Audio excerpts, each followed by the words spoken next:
Welcome to On the Middle East, the podcast of the award-winning media service Al Monitor, where each week we talk with the decision makers and thought leaders who are making the news and shaping the trends in the Middle East.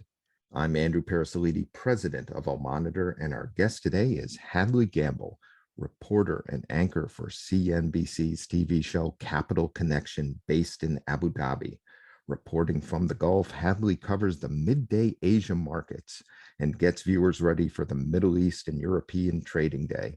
It is one of the best news programs available, covering business and economic trends in the region. Hadley and I will be discussing President Biden's upcoming trip to Saudi Arabia and the Middle East, whether Turkey will give in on Sweden and Finland's NATO membership bids, the fate of the Iran nuclear deal, the impact of the Ukraine war on the Middle East, and what trends in regional markets we may be missing, but shouldn't be. My conversation with Hadley Gamble of CNBC begins now.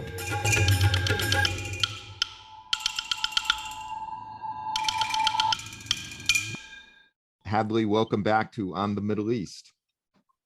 Andrew, thank you so much for having me. It's always an honor and a privilege. No, it's our honor and our privilege to have you talk to us today about all that's going on in the region. Let's start with President Biden's trip to the Middle East, including Saudi Arabia. It's now supposed to take place sometime in July. This is a sign of a major turnaround on U.S. policy toward the kingdom from when Biden took office last year. You interviewed the Saudi Foreign Minister, Prince Faisal bin Farhad Al Saud, at the World Economic Forum last month. You have covered the kingdom and continue to cover the kingdom as closely as any journalist I know working in the region. Paint the picture for us of how Riyadh is viewing this change in tack from Washington and what it hopes to achieve from a visit from President Biden. Well, Andrew, I think that in the shortest terms possible, this is called eating crow. That is exactly what the Biden administration has finally realized that they in fact have to do when it comes to Saudi Arabia. This is a recognition, one would hope, of the place that Saudi Arabia holds as the leader of OPEC, the so-called cartel, and the fact that this is a country that for so many decades outsourced their foreign policy to the United States until the last few years, when to their mind, they were abandoned by the United States, by the administration of Washington, and by US foreign policy goals. And I'm talking specifically about the rapprochement with Iran, the need for a JCPOA. The Saudis deeply feel that they have been abandoned by the United States from one administration to another from the start, when then US President Barack Obama decided to declare a pivot to Asia.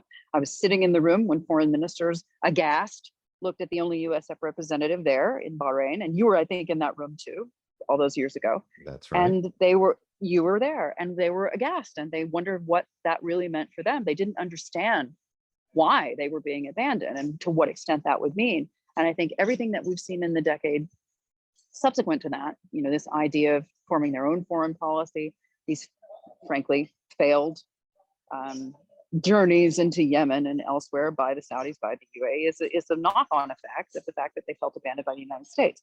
So taking a step back and thinking about what this means for the United States and for Saudi relations now, one wonders if the rapprochement with Saudi Arabia is really going to be to the extent that they in Riyadh think it's going to be. Perhaps there's a bit of wishful thinking on their part that the administration in Washington was saying they're going to visit, that it's going to reset everything and they're going to be sitting pretty again and that they're going to have a voice in a way that they have in years past.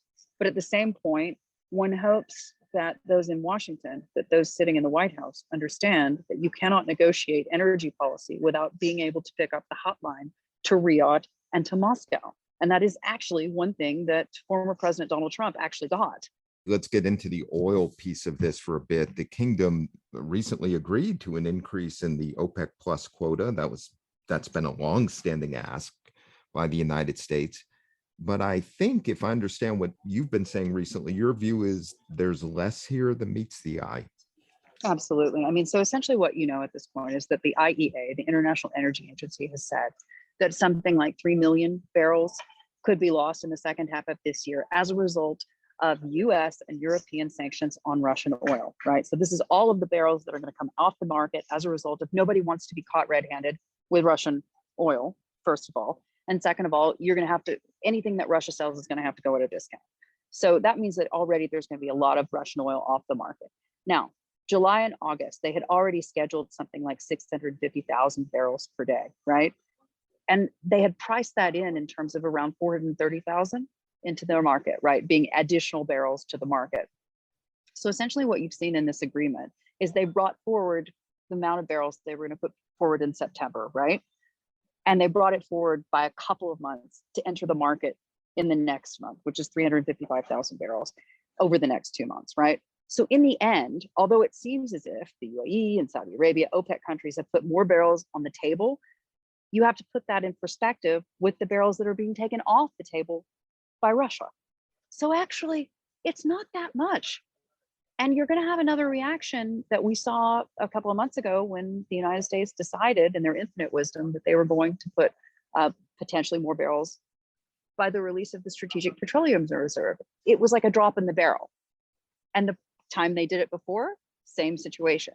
So even though it seems as if Saudi Arabia and the UAE suddenly starting to play ball with the US administration, oh yes, we're going to bring prices down, da, da, da, da, da.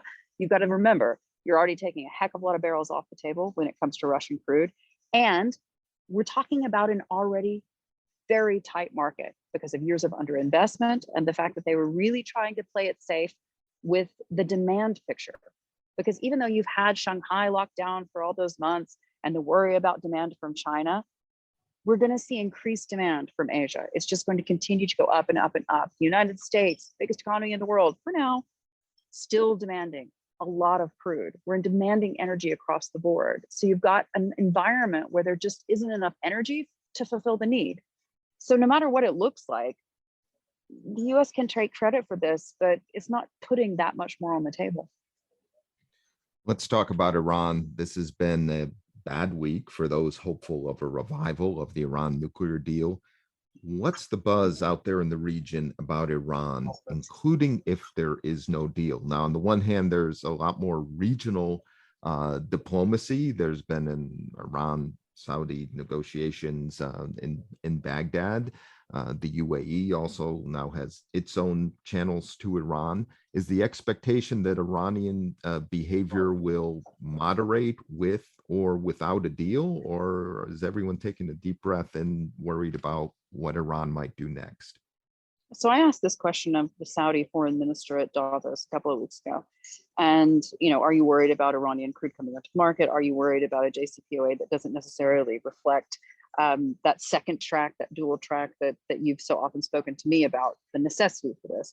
And he said, listen, at the end of the day, our hands are stretched out to Iran. We have ongoing conversations with our brothers in Iran. This is a different message even than what I heard last year at the G20 when we were in Rome, when I asked him the same question. Then they'd had 1 or 2 meetings. They were waiting for their third, and not much had been accomplished. What he was essentially saying to me, Andrew, is that he and his GCC counterparts have a continuing dialogue with Iran. They're talking to them all the time.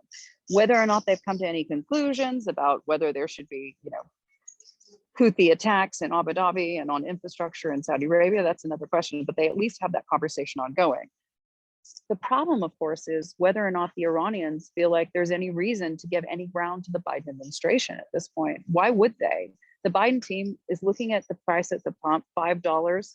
National average is around $5 now. They're looking at places like California, it's as much as 6 to 7. The Iranians know that they need to put their oil out there. They know that they're sitting in the driver's seat. And then they knew that, frankly, the minute the Biden team came into office, because they put that achievement, a new JCPOA or the revival of JCPOA, at the forefront of their agenda. So, at the moment, they're sitting pretty. And the fact that the Gulf Arab countries are having ongoing dialogue with them just reflects the fact that they know that the Biden team will look for a deal at any cost. They know that a dual track isn't actually happening unless they make it for themselves. And so for Iran at this point, whether they bring cameras in, they shut off cameras, they don't feel that the West has any leverage with them, because we've seen what happened during COVID-19.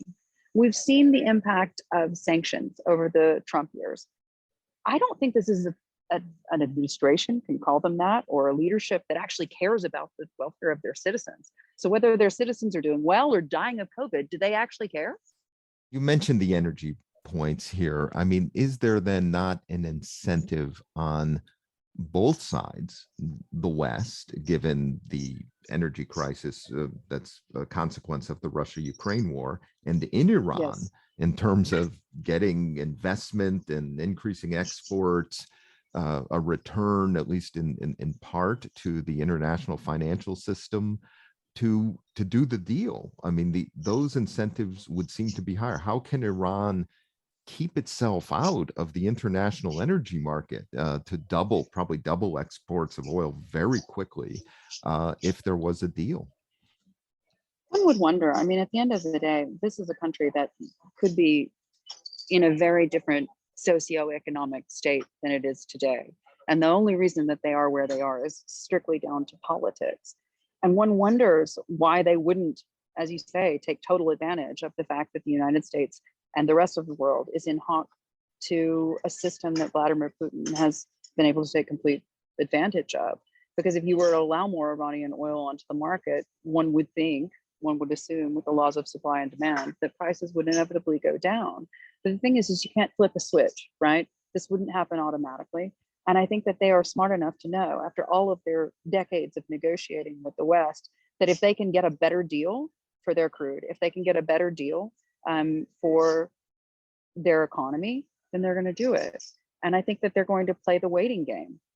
In the background of the Biden visit, including to the kingdom, is Israel normalization. Prince Faisal laid out to you at Davos the Saudi position on normalization. How do you see those prospects with Saudi Arabia and the normalization trend overall in the region? Yeah, this is the thing. It's a question of age, in a sense, because the older generation in Saudi Arabia will tell you absolutely not, will not happen. And the younger generation is a very different, situation. And I think that there is a strong recognition that it's coming. It's only a matter of time. One wonders if that might not be part of the conversations that are happening if they have said so far, the president visits Israel and potentially Saudi Arabia in the coming months following that Madrid NATO summit. I think that when you talk to folks today, the Public Investment Fund of Saudi Arabia, their sovereign wealth funding, all of that oil and gas money, one of their arms is investing through various means in Israeli companies. So it's not, a bridge too far to say that those relations are going to normalize at a certain point. Let's move to Turkey. NATO Secretary General Stoltenberg told you a couple of weeks ago he is confident that a solution can be found to Turkey's concerns about Sweden's and Finland's membership bids. Are you confident? And as you know, we at Oil Monitor have been covering this too. What I'm seeing is that Turkish President Erdogan seems to be digging in, including with his threats of yet another military incursion into Syria. I think that he's going to play this to the best advantage for Turkey, as he does everything. I mean, we always talk about, Turkey being at the center of East and West, and the fact that they've literally got to play both sides against the middle.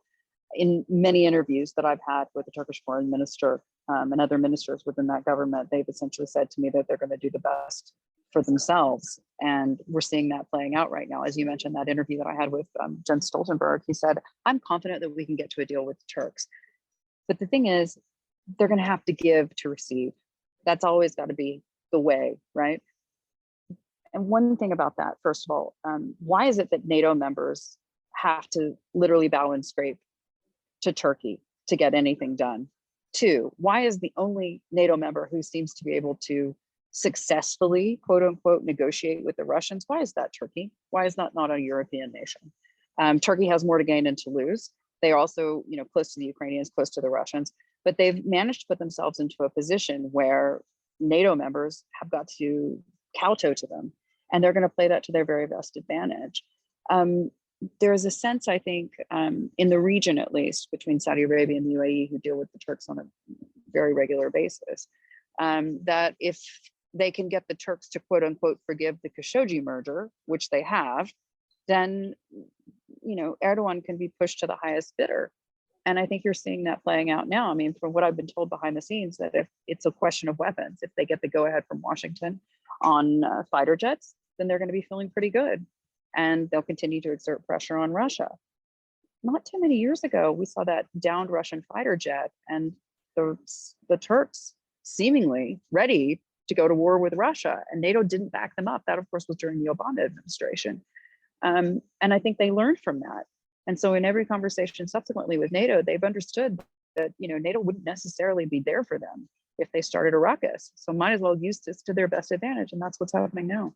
Hadley, you were at the WEF and interviewed many world leaders there. Lots of good feeling and support for Ukraine. But how prepared are the global elites for the international energy and economic crisis that is only just starting as a result of the war? And especially what World Food Program head David Beasley is calling a house on fire global food catastrophe that is already hitting hard Egypt, Tunisia, Lebanon, as well as many other emerging market countries in the Middle East and throughout the world that are energy and food importers.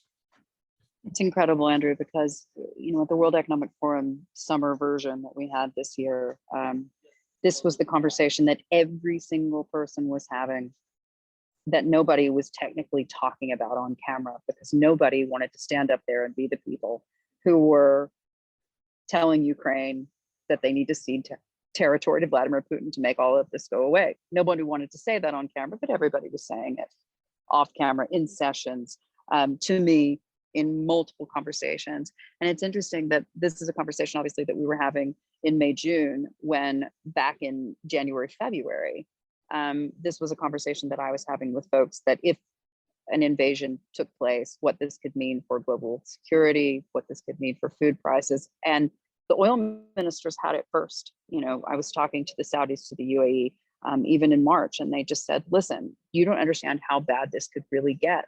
And think about it for the Middle East specifically, as you say, how did the Arab Spring start? This was a food crisis. This was worries about bread. That's why you've seen significant investment from Saudi Arabia into Egypt, into Jordan. We're talking about now Lebanon. I'm sitting in Beirut right now, and I spoke, early with U.S. officials, and they were saying, the worry that we have right now is that the global community isn't going to be able to support a country like Lebanon, already in socioeconomic crisis, because of the fact that we're going to have literal shortages of wheat. We're not going to be able to help them. The problem too is, now we live in a woke environment where you can't say anything without, the Twitter sphere descending on you. And I think that politicians are the least immune from that, right? Because technically, if you're publicly elected, you have to have the support of the public. And so people are afraid to tell the truth. It's interesting that when I spoke with Vladimir Putin back in October, the Kremlin attacked me as being, an agent of the US government who was trying to seduce the president and distract him from the very serious things that were happening in Russia. And just a week or so ago, 2 weeks ago at Davos, when I asked the Ukrainian foreign minister, does the whole world have to pay for the fact that Ukraine has decided they're not going to cede territory to Vladimir Putin, i.e., we all know that eventually you're going to have to negotiate. I've been told off record by multiple sources in the Ukrainian government and elsewhere that they understand that they're going to have to give up, any autonomy when it comes to Crimea and elsewhere, probably Donetsk. And yet me asking that question, unleashed a tirade of public sentiment on me for having asked the question that everybody at Davos was already talking about, which is, this is a huge problem for global food security. This is a huge problem for the global economy. We're talking inflation, stagflation, recession. And I think that unfortunately, as much as everybody wants to play the whole democracy and freedom game, nobody's looking at the actual picture when it comes to the economy. It raises a lot of questions. I mean, you have to sit back and wonder as a historian, when Vladimir Putin initially went into Georgia, when he went into Crimea, we should have stopped him then. We should have stopped him the next time. We should have, coulda, woulda, woulda, and we didn't. So now we see the result of that.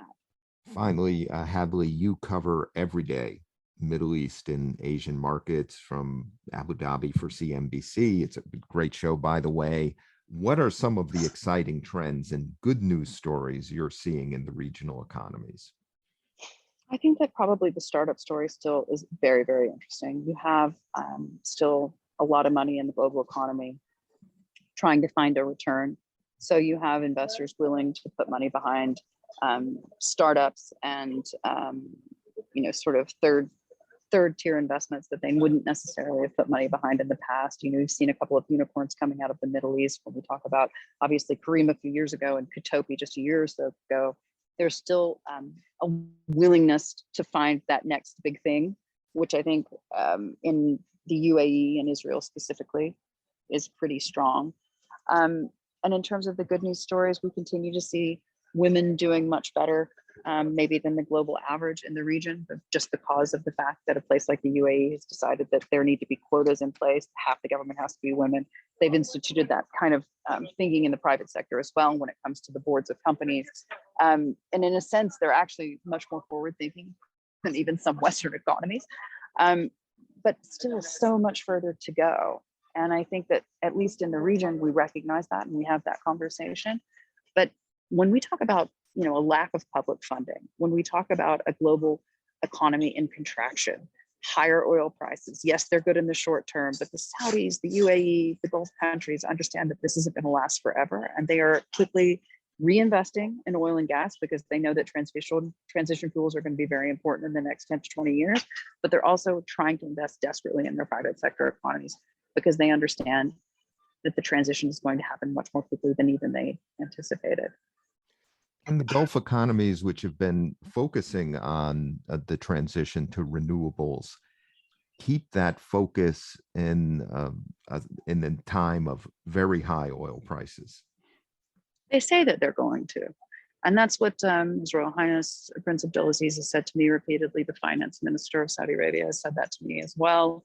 In the UAE, they have an entire sort of entourage focused on that specifically. The head of the Abu Dhabi National Oil Company, Dr. Sultan Al Jaber, is in fact the climate czar for the UAE. So they say they're doing all of that. And they put their money where their mouth is. I always found it very funny because, 10 plus years ago, when I first came to the Gulf, they made me go to a climate summit. And it was, 1,000 different companies from Europe, mostly, with all of their solar panels and all of their fascinating hydrogen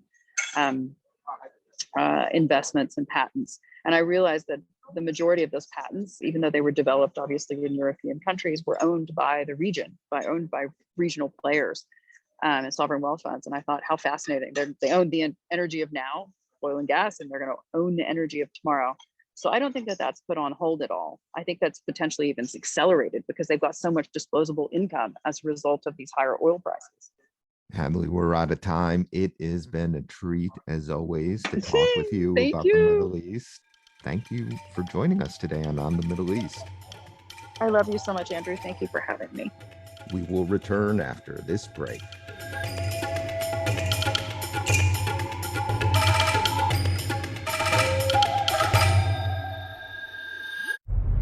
Hi, I'm Elizabeth Hagedorn, and I'm the State Department correspondent at Al Monitor. And I'm Joe Snell. I'm Al Monitor's video editor. Let's admit it, this past year has been difficult to stay on top of the news and sift through what's accurate and what's misleading. Let Al Monitor help you. If you care about the Middle East and North Africa, you should consider listening to Al Monitor's audio series On the Middle East with Andrew Parasalidi and Amber and Zaman, and On Israel with Ben Caspi. You can now watch our newest video podcast, Reading the Middle East with Gilles Capel. You can subscribe to these series on your favorite podcast platforms. And through a host of free daily and weekly newsletters, we offer a range of perspectives with the highest journalistic standards. You can subscribe to these newsletters at almonitor.com.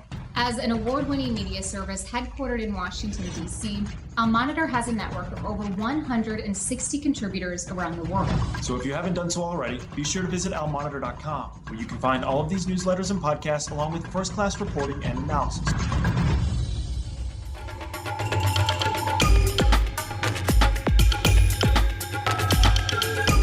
Thanks to our guest, Hadley Gamble, and our production team of Beowulf Rockland, Lauren Little, and Rosabelle Hine of Two Squared Media Productions. We will return next week, and if you haven't done so, please sign up for all 3 of our Al Monitor podcasts at your favorite podcast platform. Reading the Middle East with Gilles Capel. Gilles this month speaks with renowned Israeli-French artist and playwright Amos Gattai. And On Israel with Ben Caspit. Ben's guest this week is Haggett Ofran of Peace Now. And of course, this podcast, On the Middle East, where I will be here next week with another decision maker or thought leader in the region. Thank you all for listening, and please keep up with all of the news and trends in the Middle East at lmonitor.com.